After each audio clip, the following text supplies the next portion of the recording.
Emang apa romanya udah bagi pinta sama mertua itu bungkusan. Romanya kalau beli apa-apa lewat belakang pulangnya.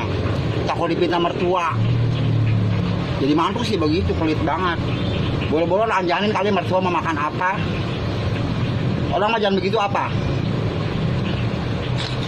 Bagi mertua biar berkah, orang tua biar berkah bagi. Kalau apa-apa makan dewek, apa dewek dimakan.